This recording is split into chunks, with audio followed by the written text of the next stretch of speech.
Hey guys, my name's Brianne Showman Brown. I work with crossfitters to help them achieve their PRs in order to get them back to competition stage in less than 8 weeks.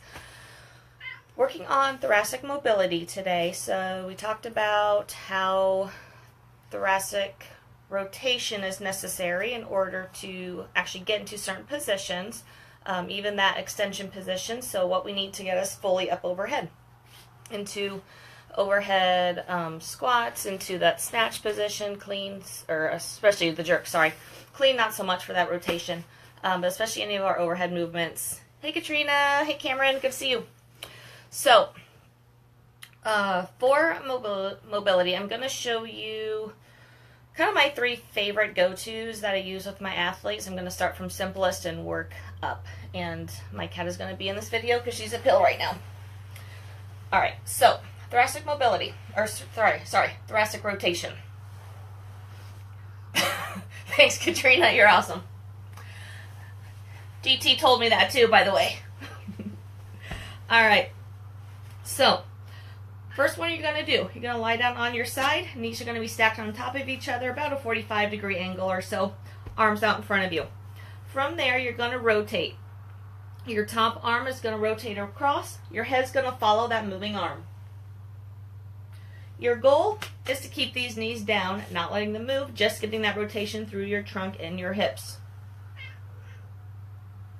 What I also suggest is push down with that arm just a little bit to give a little bit extra leverage. Push yourself a little bit further. Hold it about 3 to 5 seconds in that position. 15 on each side is usually good. As you go, you should notice that start to loosen up steadily. Now, next one's going to be a little bit of a progression to it. We also pull in the hip flexors a little bit with that as well and work on stretching those.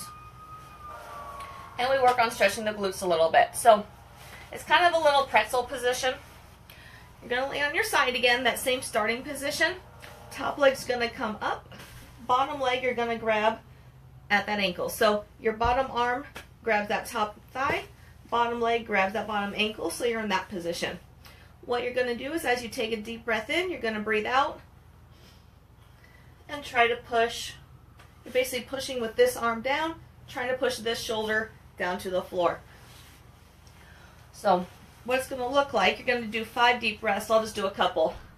Going to breathe in and breathe out. Hold that position.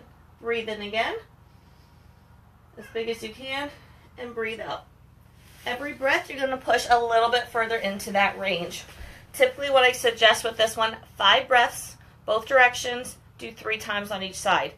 If you do start getting lightheaded or dizzy, definitely stop. Sometimes when you work on filling your lungs that expansive and trying to empty them that expansive, your body's not used to it, your lungs aren't used to it, so we actually have kind of this built up area in the bottom of our lungs that can almost not cause a toxicity, but basically it's just kind of the stale air that as we push it out, it can affect our system a little bit. So not a bad thing, it just happens. As you start doing a little bit more, that should calm down and get better. The last one I like to do, in order to get it, technically you have to be able to get into a fold up squat position. So that is a limiting factor to this last one.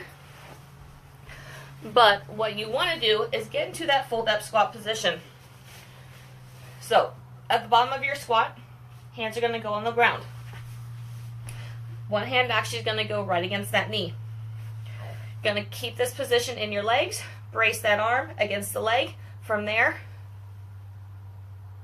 going to rotate up as far as you can. And then you'll come back down, brace on the other side, and come up. You may notice one side's a little bit more mobile than the other. That's perfectly fine, per se.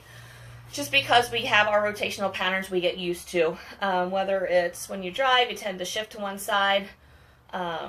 If you're standing at your desk or at home doing routine tasks, you may rotate to one side more than the other. So most people have a little bit of asymmetry with the rotations.